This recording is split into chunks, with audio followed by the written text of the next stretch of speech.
Prezidentin son müşavirədə kənd təsərrüfatı sahəsində mövcud problemlərlə bağlı səsləndirdiyi fikirlərdən sonra aqrar sektorda yeni inkişaf mərhələsinə keçid üçün tədbirlər genişləndirilir. Mütəxəssislər hesab edir ki, ənənəvi əkinçilik modelindən daha məhsuldar və müasir yanaşmalara keçid artıq zərurətə çevrilib. Yeni dövlət proqramında isə həm bitkiçilik, həm heyvandarlıq, həm də balıqçılıq sahələrinin inkişafı üçün geniş dəstək mexanizmləri nəzərdə tutulur.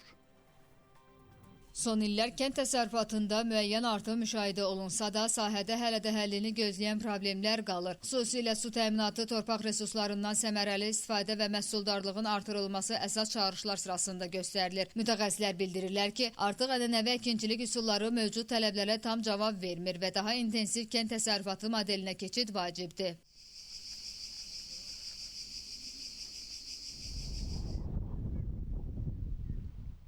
Kənd Təsərrüfatı Nazirliyinin müavini Seymur Səfərlinin sözlərinə görə yeni qəbul olunan dövlət proqramında aqrar sahənin inkişafı üçün əsas və dəstəkləyici tədbirlər müəyyənləşdirilib. Bura qanunvericiliyin təkmilləşdirilməsi, kənd təsərrüfatının elektronlaşdırılması, süni intellekt texnologiyalarının tətbiqi və institusional inkişaf məsələləri daxildir. Dəstəkləyici tədbirlərə əsasən qanunvericilik aktlarının yenilənməsi, təkmilləşdirilməsi, eyni zamanda institusional inkişafın formalaşdırılması, kənd təsərrüfatının elektronlaşdırılması prosesinin süni intellekt və digər məsələlərin həyata keçirilməsini əhatə edir.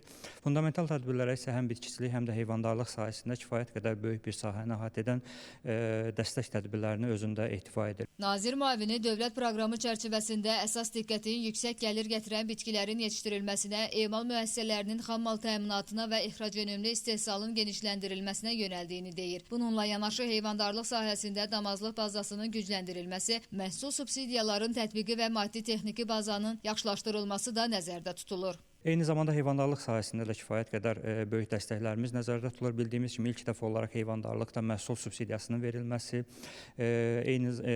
daha intensiv damazlıq heyvanların sayının artırılması, həmçinin bildiyimiz kimi maddi texniki bazanın yaxşılaşdırılması istiqamətində həm heyvandarlıq müəssisələrinin müxtəlif avadanlıqlarla təminatının yaxşılaşdırılması burada öz əksini tapmışdır. Su təminatının yaxşılaşdırılması otlaqların və eyni zamanda da ilk dəfə olaraq otlaqların yaxşılaşdırılması istiqamətində müəyyən dövlət dəstəklərinin həyata keçirilməsi bu proqramda öz əksini tapmışdır. Su ehtiyatlarının qorunması və müasir suvarma sistemlərinin genişləndirilməsi də əsas prioritetlərdən biridir. İlk dəfə olaraq parçalanmış torpaq sahələrinin birləşdirilməsi və torpaq konsultasiyası layihələrinin həyata keçirilməsi planlaşdırılır. Pilot layihələri Səlyan və Qəbələ rayonlarında icrası nəzərdə tutulub. Eyni zamanda ilk dəfə olaraq Azərbaycanda parçalanmış torpaqların birləşdirilərək torpaqların konsolidasiya layihəsini 2 rayonda, Salyan və Qəbələ rayonlarında su infrastrukturunu təmin etməklə torpaqların konsolidasiyasını biz həyata keçirmək istəyirik. Proqram çərçivəsində pambıq və taxıl üzrə məhsuldarlığın artırılması, toxumçuluğun inkişafı, yeni emal müəssisələrinin yaradılması və sahibkarlara güzəştli kreditlərin verilməsi də nəzərdə tutulur. Məqsəd ölkədə istehsal olunan məhsulların daha böyük hissəsinin emal olunaraq yüksək əlavə dəyərlə ixrac edilməsidir.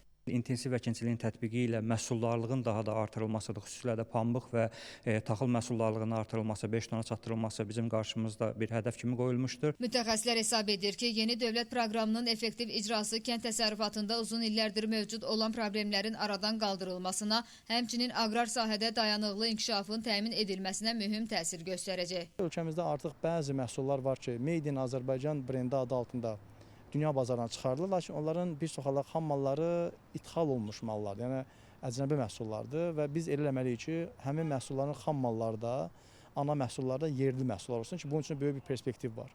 Bundan əlavə biz dünya bazarlarına fındıq, pomidor, meyvə və digər bu qəbildən olan məhsullar ixrac eləməyimizə baxmayaraq, bu məhsullardan emal olunmuş yeni məhsulları hələ ki istehsal edib dünya bazarlarına çıxarda bilmirik və yaxud da az bir qismdə çıxarda bilirik. Ona görə də burada böyük bir perspektiv var və Azərbaycanda həm sahibkarların üzərində böyük bir öhdəlik düşür, eyni zamanda da ki bu sahəyə öhdəlik daşıyan dövlət qurumlarının da üzərində böyük bir məsuliyyət düşür. Çünki Cənab Prezident özünün çıxışında bu strateji xətti müəyyən elədi.